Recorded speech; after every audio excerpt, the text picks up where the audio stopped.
If I can drive, I look at the screenshot. Can I go now and take the big screenshot?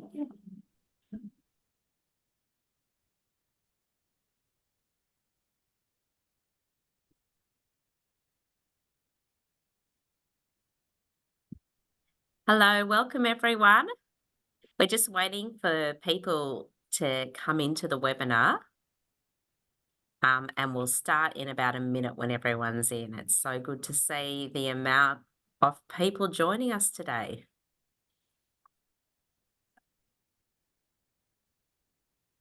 Okay, numbers are still going up, so I'll give that a little bit of a minute to come through.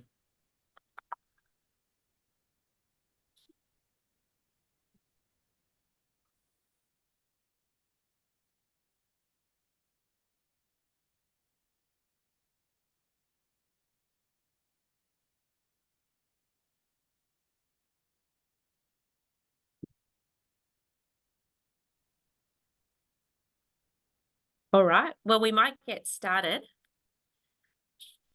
Welcome everyone and good afternoon. Thank you for joining us for this WSAA and AWA International Women's Day webinar. To start us off, I'd like to welcome Katie Hannafy, Head of International and Industry Programs from the Australian Water Association, who will deliver the Acknowledgement of Country. Thanks, Katie. Thanks, Eve.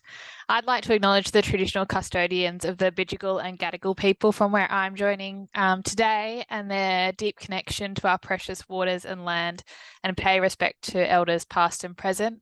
I'd also like to acknowledge all Aboriginal and Torres Strait Islander peoples joining online today, and I'd also welcome all attendees to share their own acknowledgement of country in the chat. It'd be great to hear where you're joining us from in today's webinar. So as you may know, AWA and WSAA have also been collaborating on our reconciliation journeys as organisations, and we have a joint reconciliation advisory group to guide and support the implementation of each organisation's reconciliation action plans.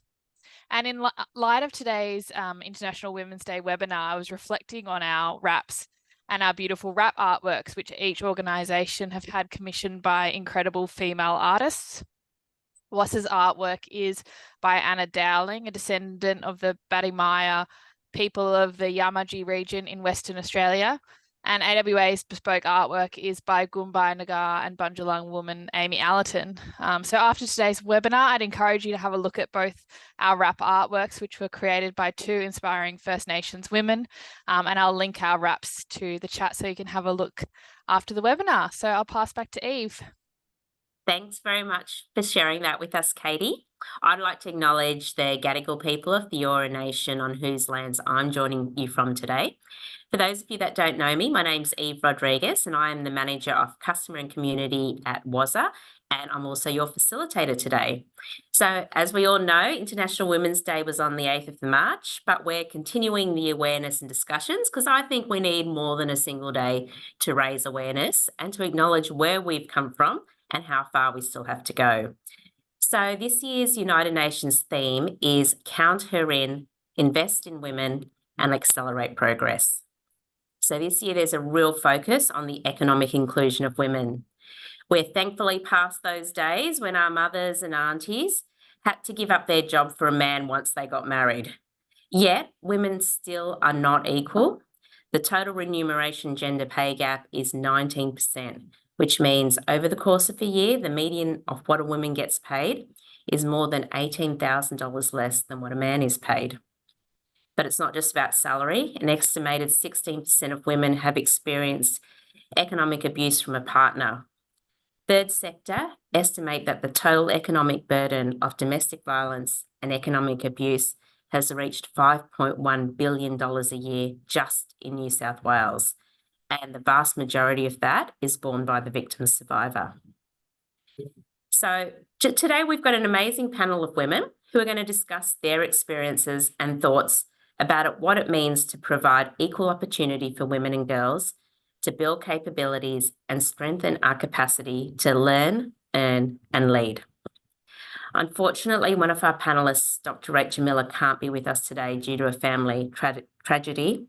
And we're all thinking of her at this really difficult time. However, we still have our other three panelists here today. So I'm going to introduce them to you. First, we have Emma Olivier. He's a director at Wannon Water and founder of 20% Disability Inclusion Advisory. We have Tammy Falconer, who is the engineering and asset management partner at KPMG, and Chelsea Hayward, water engineer at Jacobs and a young water professional. So I thought we might start with our theme today. It's wonderful to see so many people online, over 200, which is amazing. But what I'd like to throw to the panelists is to ask them what it means for them to be counted in. How do you think we can be investing in women and accelerating progress in the water sector? So I might throw to Tammy first. Yeah, thanks, Eve. I think as an industry, we're really good at counting. We're very maths based in the water industry. So we already know a lot of things. We know that about 80% of engineering graduates are women. And we also know that female engineers between 20 and 39 exit our workforce in a much higher rate than men do. So I think there's plenty of counting in terms of counting us in. What I think we need to do better is thinking about how do we change those numbers. I mean, the water industry, I would suggest, is much better than the broader engineering workforce in terms of inclusion of women. But I think there's much more investment that's needed particularly in mid and senior level management to close that gap, and also to show women entering our workforce that there is a pathway for them, that there is a career in this sector that can take them all the way from being a young professional through into senior leadership roles. Thanks, Tammy. What about you, Chelsea? Yeah, I think drawing on what Tammy touched on there, I think we can't just look at the number of women in an organisation. We also need to look at where those women actually are, like how many do we have in decision-making roles. And so I think as a young woman, it's really powerful to have those visible role models and women in leadership positions so that we can see that career progression. So I feel very proud to be part of a company where I actually have a reporting line of women leaders, right from my team leader up to the leader of our Australia New Zealand business. So I can really see that clear pathway of women leading the way, and I think that's really powerful as a young professional to be able to see that. Yeah, that's such a great point, having that whole pathway all the way up to the leader of the business. Emma, I'm going to throw to you what it means for you to be counted in. I think for me, it's looking for opportunities at every level. I mean, we know diversity doesn't work in a trickle down or a trickle up way. You can't just have leaders at the top and graduates at the bottom that reflect diversity. It's actually looking at how we can build that diversity in at every level in the organisation, and also looking at the policies and the procedures and the other things that stop women participating, not just sitting at the table. Because getting at the table is one part of it, but we also have to consider, well, what are the systemic things we need to do to change to make sure that invitation to the table is possible. That's great. So I was just reflecting what you were saying, and I was thinking about that diversity throughout the business. And I know as a young engineer, I have heard this about being a diversity hire. But Tammy, I was wondering if you've ever it's ever been implied or stated to you that you're a diversity hire, and if so, how did you respond to that? Absolutely. I am a diversity hire. I will proudly state that I am a diversity hire. So when I joined KPMG and their engineering and asset management service line about 4 years ago, I was a director in our business, and the only other female director had shown up a month before me. So we had senior leaders in that service line that were all men, and they knew that was a problem. So all the way through the recruitment process, I knew that I was a diversity hire because we had conversations about the imperative to change that diversity mix within our business. We knew that we had a problem, we knew we had to fix it, and we couldn't wait for the generations below to trickle to the top. We already had 50-50 in terms of our graduate representation. So we had this really stark difference around junior levels in our organisation being quite gender diverse, but just a sea of men at the top. So I am a diversity hire. I'm proud of the fact that as an organisation, we recognise that diversity is a competitive advantage. It is what our clients expect from us. And we do need to make deliberate actions to doing it. So I know that people can often throw the term diversity hire around as a negative connotation, indicating that you might not have deserved to be where you are. But I would try and flip that from a mental standpoint and say that it is something to be proud of, because it shows that your organisation is valuing diversity. And so if anyone ever says that to you, say thank you. I love the way you've sort of made us realise that it's not about what you know that's important, it's about what you've experienced and where you've come from, and how context expertise is just as important as your content expertise. So yeah, great share, Tammy. So one thing I remember, Emma, you saying to me that all inequality is not equal. So how can we ensure that women from all backgrounds, including marginalised groups with different experiences, are included and represented in conversations and in businesses and in decisions? I think Tammy described that in water we're very good at maths, we're very good at counting, and I think being aware of who we are actually counting and who we're not counting. When I think about diversity, even though gender, we still have a way to go with gender. We still have a gap to close. It's much more mature than some of the other diversity and inclusion pillars. You can't see on the video, I have one hand, so I have a disability. And so when you put that sort of view of intersectionality over gender, whether it's disability or culturally and linguistically diverse, Indigenous, or from a pride background, things get a lot harder. That gap that we spoke about is actually much bigger.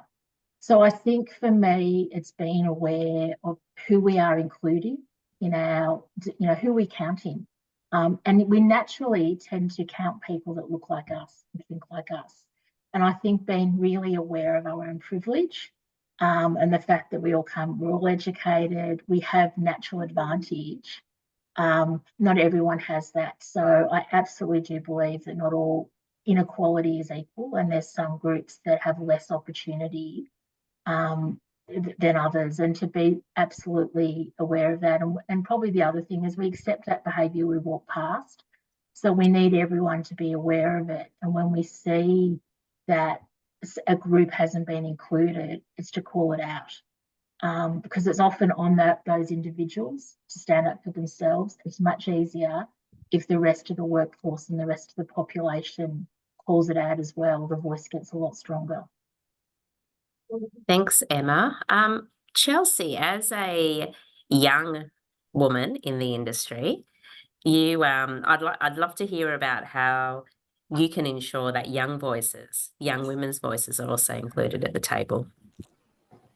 Yeah, so something I recently talked about in a presentation around the better inclusion of young professionals in the industry, but I think it applies to any marginalised or underrepresented group as well, particularly when it comes to being included in the conversations and decision making, is that those who are in positions of influence need to make some room. So we don't necessarily need people to step out, we just need them to shuffle over a little and allow more diverse perspectives to be brought in. So the analogy I use is that it can feel like young people or other marginalised groups are stuck on the sideline. And I think there are certainly opportunities and circumstances where maybe the situation allows for us to be subbed in, but we can also look at working to change the rules so that we can allow more people on the field.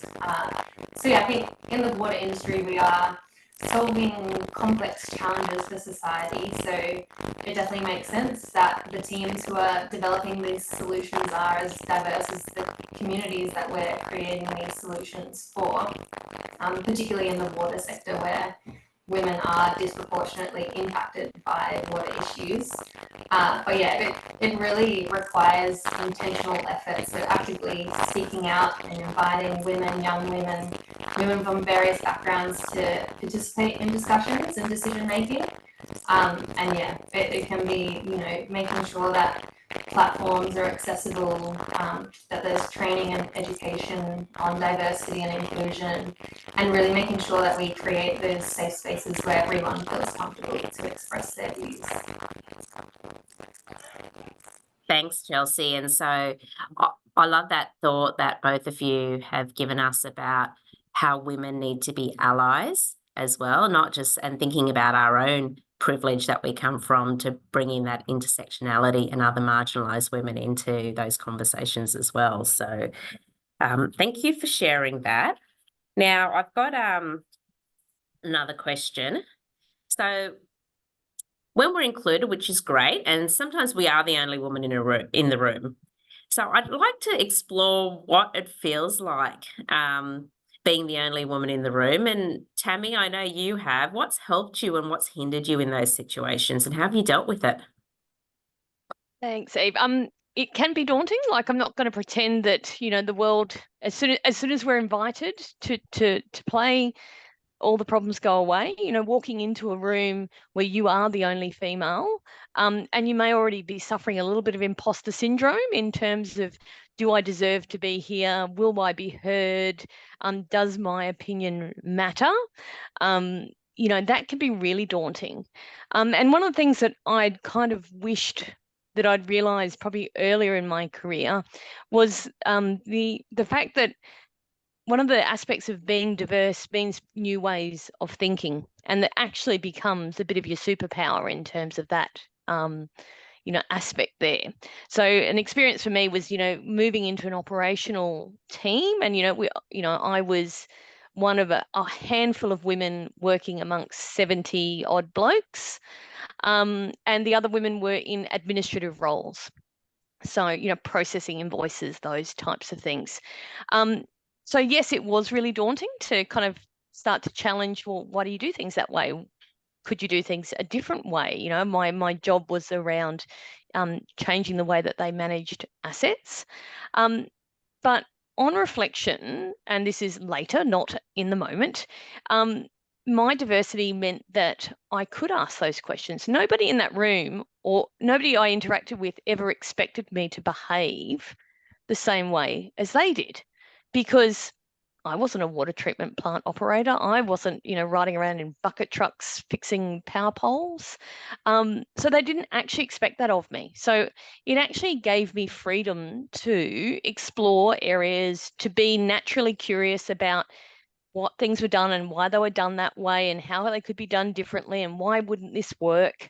So I kind of wish back then I'd realised that being being a different person in the room was actually what was the value that I was bringing, versus at the time thinking, oh my God, I'm going to say something stupid, which inevitably I always do anyway. So let's just move past that.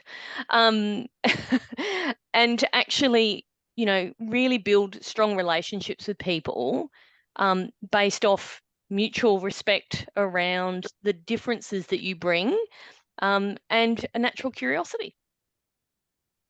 That sounds great. I love how it is a little bit of your superpower being different sometimes in these groups, seeing things that other people don't, and having that permission to speak up.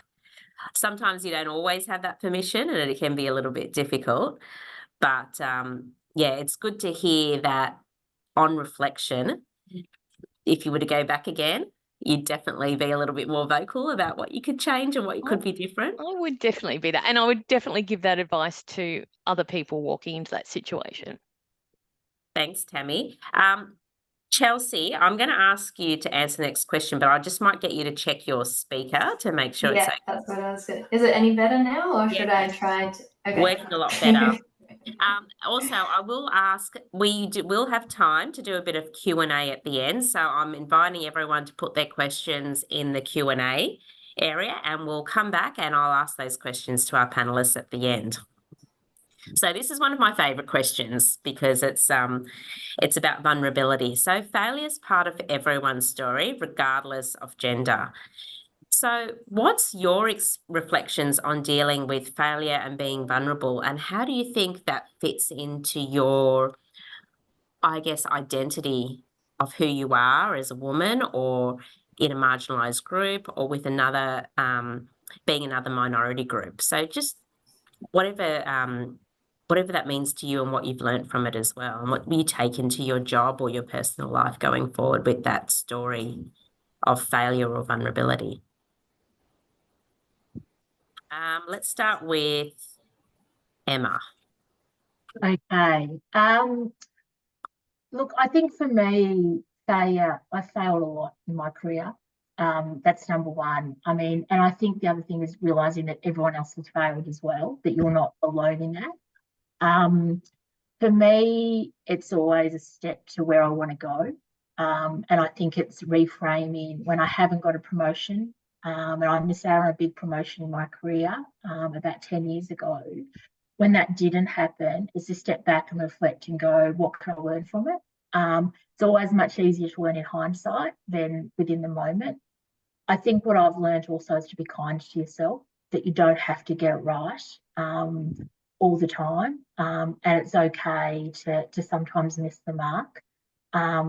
Whenever I've made a mistake, I've always owned up to it straight away. And I've always worked in environments where being honest about when things aren't going 100% right, it's okay to share bad news.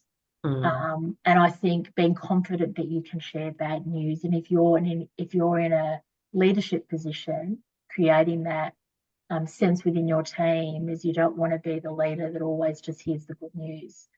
I think in terms of being vulnerable, for those of you who can see me who have found me on LinkedIn or go and see me on LinkedIn, you actually see I have one hand in my corporate shop.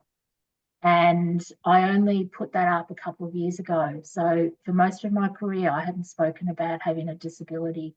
And Eve, you said something before about your difference being a superpower. I realised that my difference was my superpower, and it took me a long time to come to that. I wish I had realised that earlier in my career and be comfortable showing the world that I have a disability. So I think I also think that sharing our stories with our teams and the people we work with creates a great culture. I'm a big believer in storytelling. I don't believe in work-life balance because we have one life and it all molds in together. And I think, when you can bring some of your life to work, and we all sometimes at times bring our work into our lives outside of work, I think it just becomes a richer experience for everyone. So, but yeah, I'm sure my children will tell you many times that I failed, and many times, especially as a mother of teenagers, where I don't get it right. But I think failure is human, and I think we have to be much kinder to ourselves, that we don't have to get it right all the time. Thanks for that, Emma. And what about you, Chelsea? Yeah, please feel free to jump in if my audio is not doing well. But so yeah, I think I'm definitely someone with perfectionist tendencies. So dealing with failures has definitely been quite a learning journey. But I think it is particularly important for young professionals to embrace that and embrace that saying around fail quickly and fail forward. So I think, the biggest learnings come from failure. And as long as you have the right mindset to identify or admit to that failure as quickly as possible, which it can feel vulnerable to do that and admit that mistake. But then as long as you reflect on what you've learned from that, it's really goes leaps and bounds for your development as you go through your career. I recently learned the approach of what went well, even better if, which I think is a good way to approach thinking about failures, because even the biggest failures, I don't think are 100% failures through and through. I'm sure at some point in there that there is something that we can recognize did go well. But then, of course, yeah, still recognizing that there are things to learn from it and do better next time. So I think for me personally, like early in my career, my biggest failure has been actually failing to set boundaries and look after myself. I think as a young woman, like trying to prove myself, being a bit of a people pleaser, definitely there've been times where I've ended up taking on too much, over promising and then under delivering, at least to my standards anyway.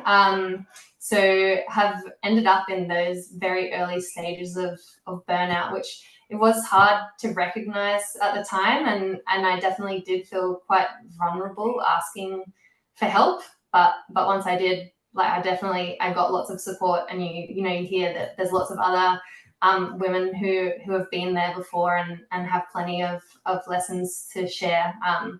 So yeah, I think just really making sure that we have that mindset of learning from our failures is really important.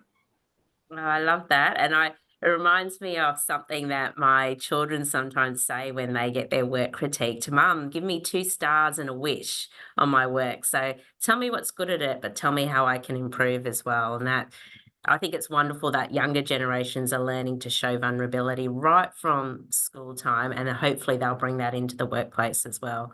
Because I remember when I was young going through burnout and thinking like you, Chelsea, that I had to do everything, and then once talking about it in a job interview, and the interviewer came back to me and said that your vulnerability was what got you this job, being able to recognise when you've burnt out and learn from that, and then being able to tell that story so effectively.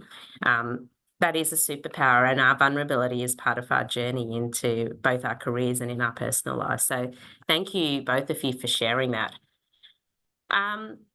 Tammy, so I've got a question for you. Although we're talking about women and it is an International Women's Day event, equality is not our challenge alone to solve.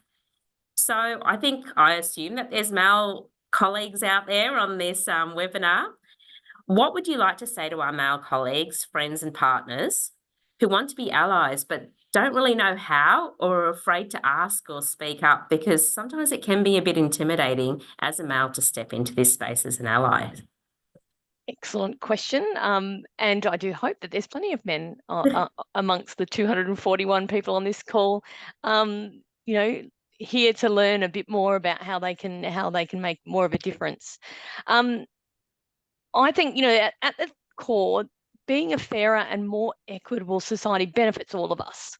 So I think from a first principle, there is benefit to everyone in investing in women's equality. It's not just about doing this for women.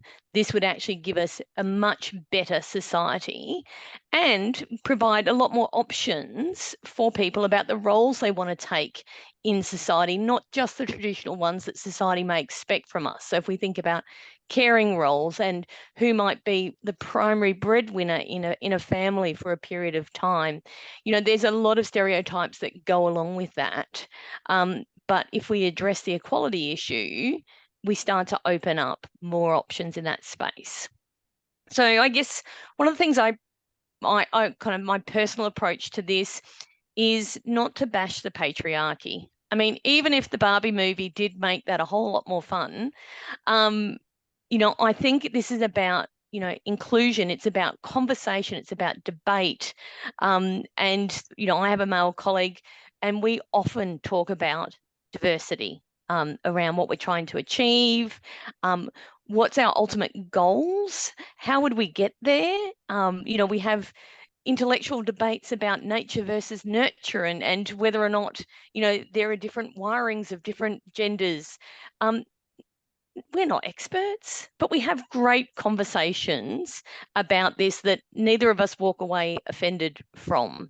We open each other's minds around well, what does it mean? What would it mean for our workplace? What should we be doing differently? So I'd encourage all men to join the conversation. Yeah, you might put your foot in it. We all do. But the more conversations that we can have about gender equality and tangible actions that we can be taking in our workplace, in our lives more generally, the better. So come on in, join the conversation. Don't be afraid. We promise we won't bite your head off. I love it. And I love that you're like challenging your male colleagues who are challenging you back about all these things. Absolutely. The more conversations we can have, the better. So, Yep. All right. So we all love an uplifting story. So I'd love to hear a recent success story or even an example that you've heard about women's progress, something that counts women in or invests in women, either that you've seen in your own organisation or heard it from another organisation, something that you found it inspiring that you'd like people to take away from today, and perhaps maybe think about how they could apply that in their own workplace. I might start with you, Emma. I was at the Victorian Directors Forum for the water sector a couple of weeks ago, and it was amazing to sit in the room, and there was probably a couple hundred people in the room, and it was 50-50. Women. It was really evident that in Victoria the targets have worked, and surrounded by really smart, intelligent conversations. And I was reflecting back when I started my career in the early 90s, which probably tells you how old I am.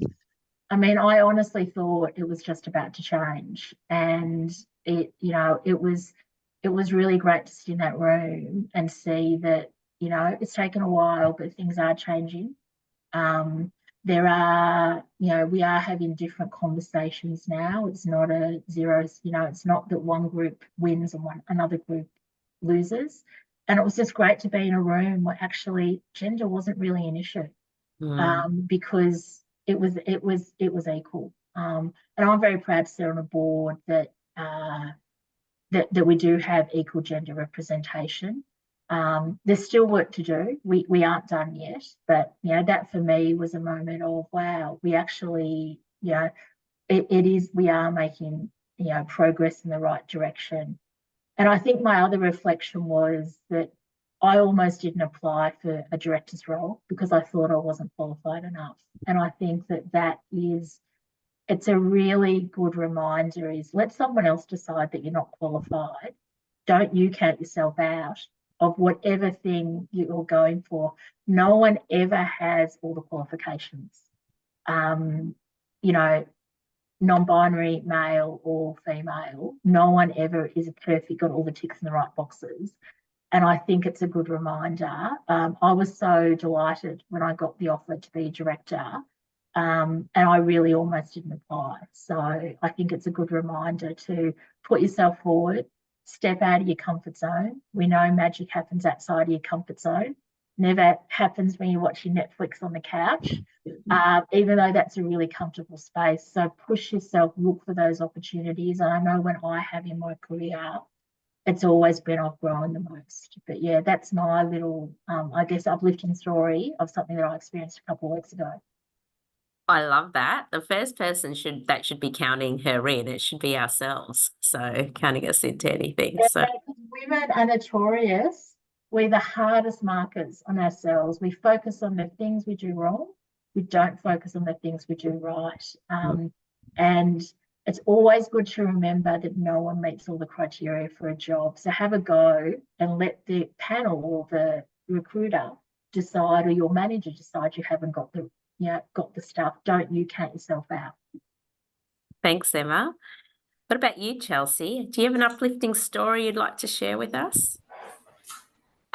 For me, I'd probably take it back to that reporting line of women leaders. It's a recent shift of roles within the business, and to have that continuous line of women above me, I think it is really amazing.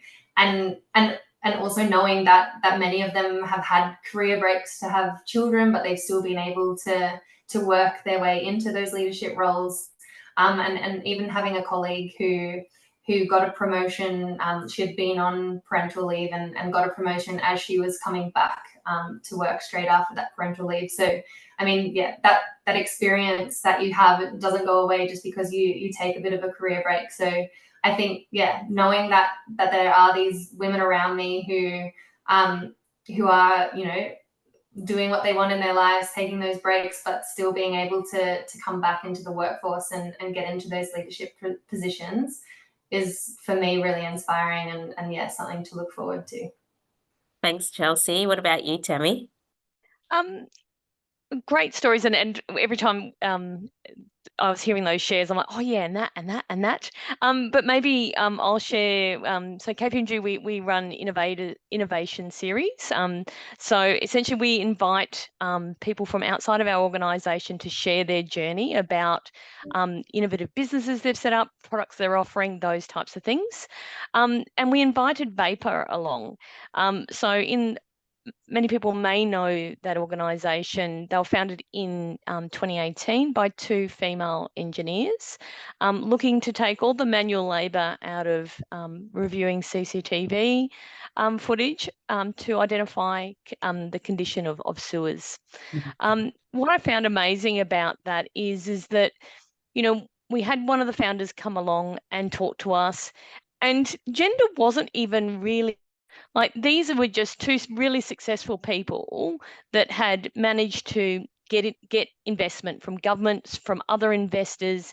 They've managed to expand their business overseas.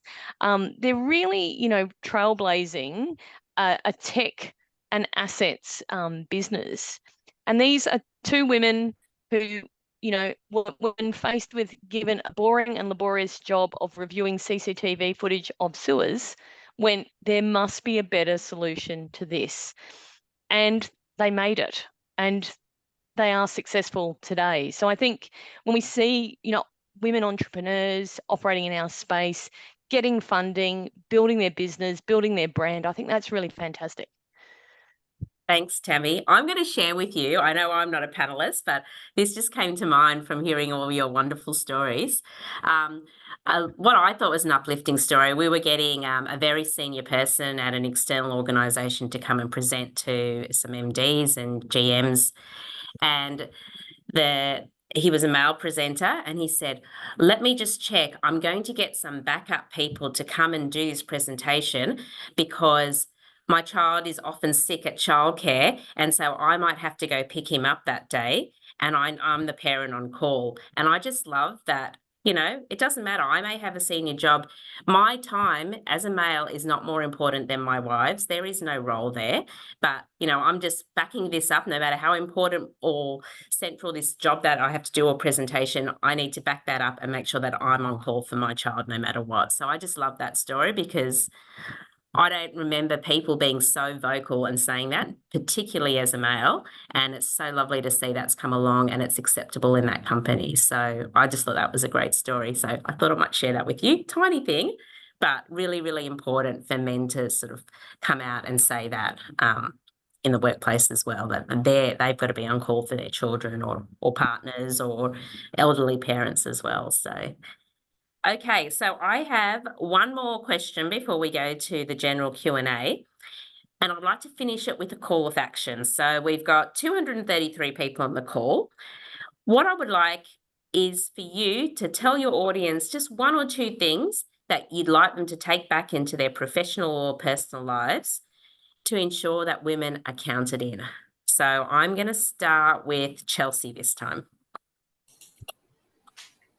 Yeah, so like, I mean, the underrepresentation of women in the water industry in Australia, it is a whole of pipeline issue. So I think we've talked about, we need to make sure that women are included in the decision-making process.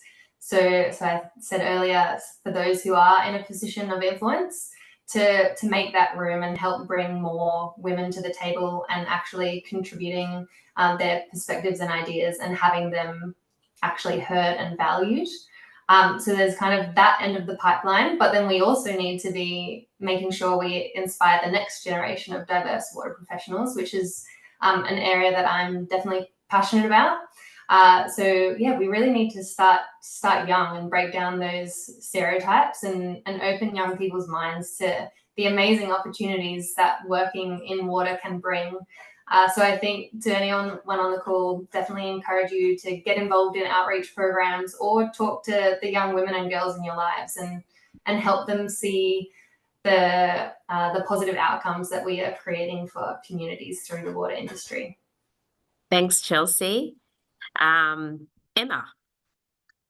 I think building on what Chelsea said, that if you're at a table and you look around to see who's not there and see if you can get them there, and if you can't, understand what the changes are within your organisation and start to try to influence those changes and build on those changes to make sure that everyone is at the table where decisions are made. And my other call to action would be everyone on this call will have someone that looks up to them.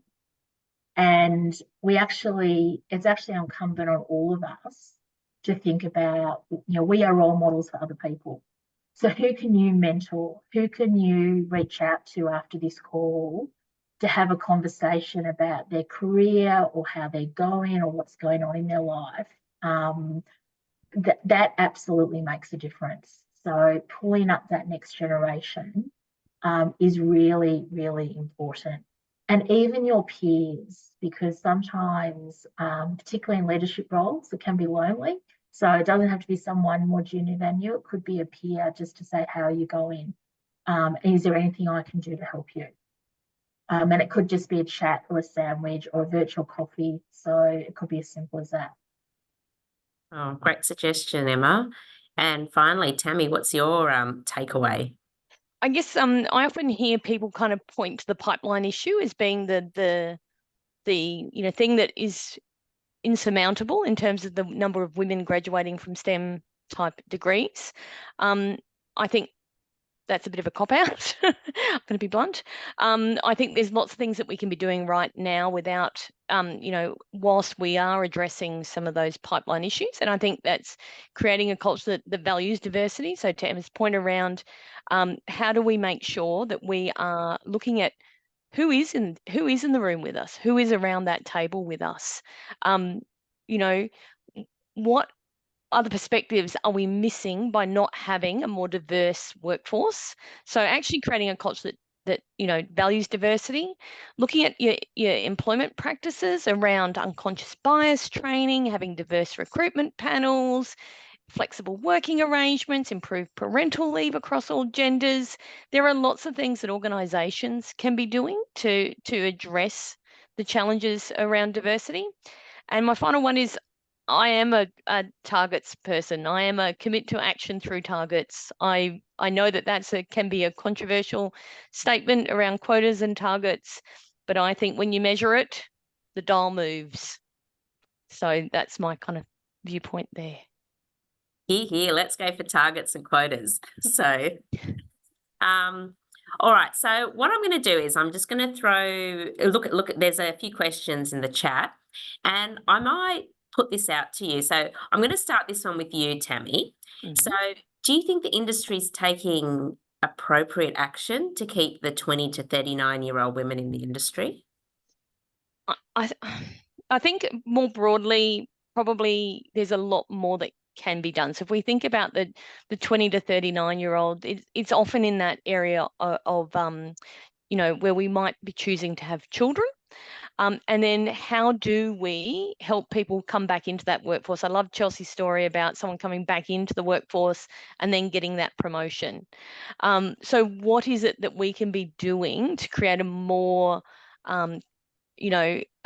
inclusive environment for people as they move through different stages of their careers and take different options around caring responsibilities? I think there's a lot more that can be done in terms of leadership development. I think it must be quite frustrating as a young person if you can't see yourself reflected in the levels above you. So I think, really having a look at that sort of middle management and senior management group to say, are there roles that show people that they can thrive in this environment? Because if they don't believe they can thrive, they will leave.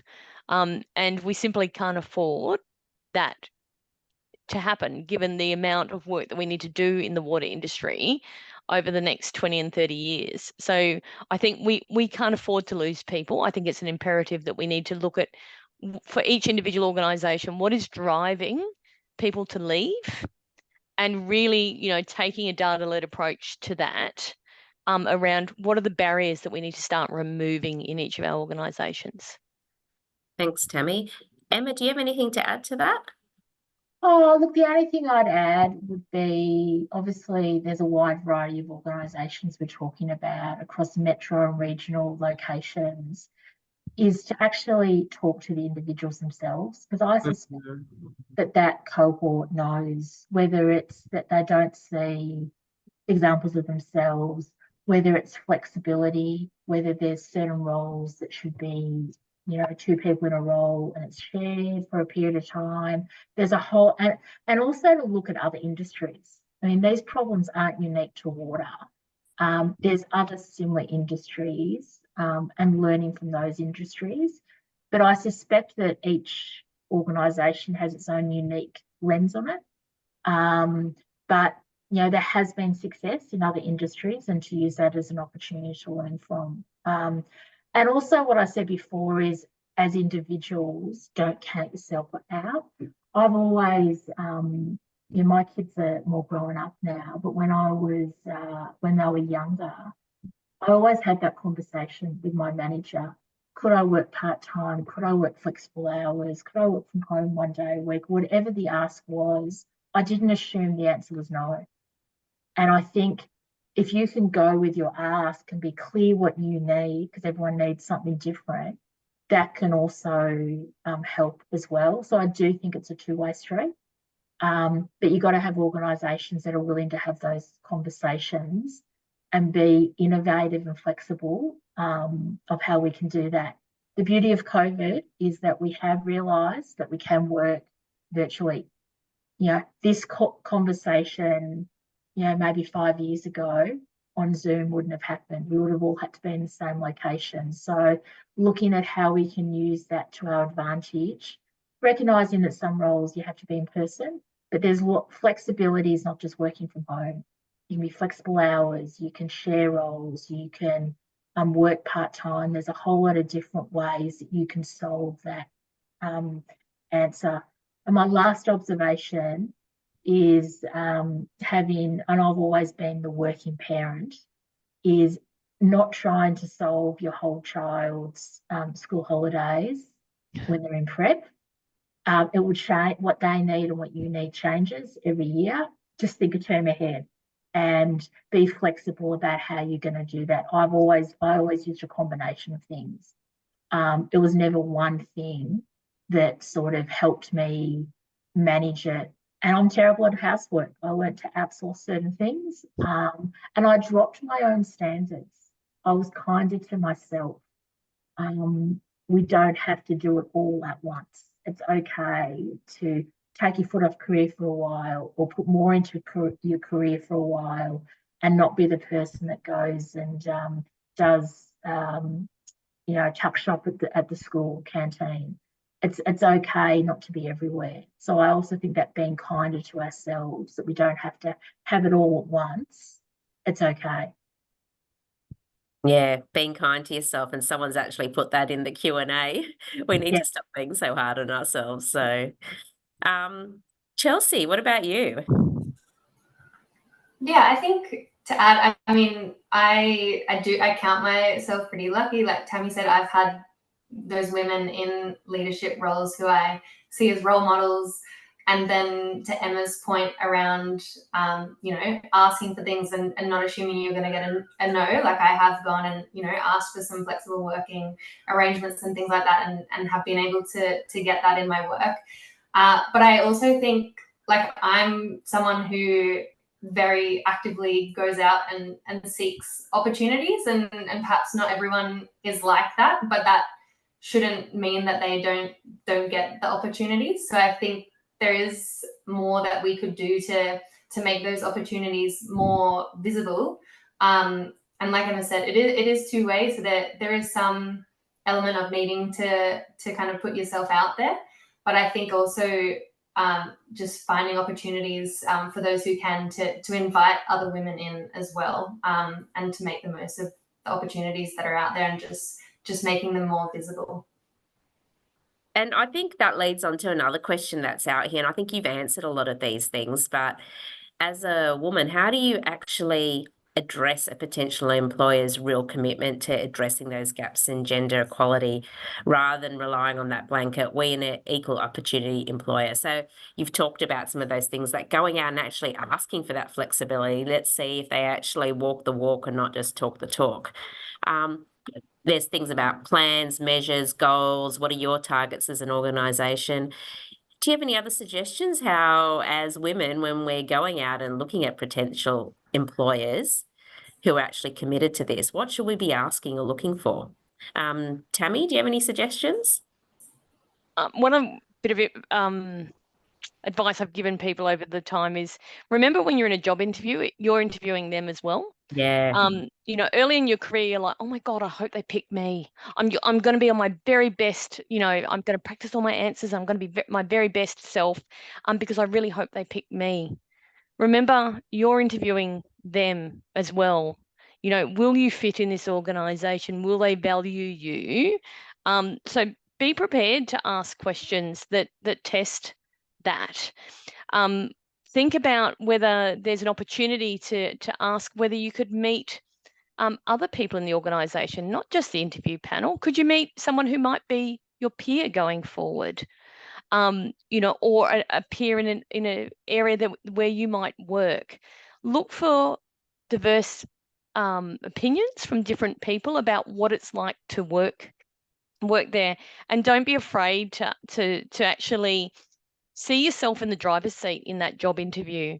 You're the one who's going to make a decision about whether you want to work for that organisation. It's not just whether they decide that you can work for them. So yeah, just reframe your thinking a little bit around what the role of that job interview is and work out what it is that you want to know.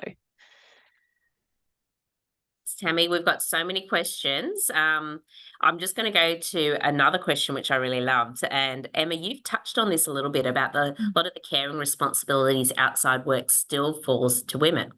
It's slowly changing, but I do feel that's something that leads to women sacrificing career opportunities and many working part-time because they're already too stretched. Do the panelists have any idea how we can change things in our society to ensure this is a shared responsibility to everyone in the community? And that's a really, really big question. Sorry to put it on you. That's okay. Well, look, I'll just talk from my perspective. My husband, my ex-husband, he shared the caring responsibility with me. He worked part-time, I worked full-time. And this is 20 years ago. So I've got a 21-year-old and a 19-year-old. And his reflection was he always didn't feel welcome at the school gate. And I always wondered whether, you know, there are spaces that women inhabit that don't make, you know, men feel welcome as well. And it's really, we've really got to challenge those assumptions as well. Look, there's no easy answer. I think having those, you know, we have to let people do things we have to let people do things their own way as well. So we don't always have to be the person that does everything. So when your partner or your extended family says how we can help, let them help. There are only 24 hours in every day. Think about how you're going to use them, because guaranteed you cannot do everything. And whether that means, and my other sort of observation is that we all have balls in the air. Some balls bounce, some balls break. Work out for you what the balls that are going to be able to bounce and what the balls that can break are, because that can also hone your attention. There is no easy answer. I think it's, you know, it's changing stereotypes across the board, but it's not just places where women, it's where places women inhibit as well as where men inhibit. And, you know, we've spoken about, think about what you need to make your life work at that point in time. And we always talk about children, but, you know, supporting aging parents can also be quite, you've got to take them to the doctors and you've got to do things sometimes at last minute. And having those conversations with your manager and saying exactly the example that you shared, Evie, about the person that said, look, I might have to pick up my child on this day.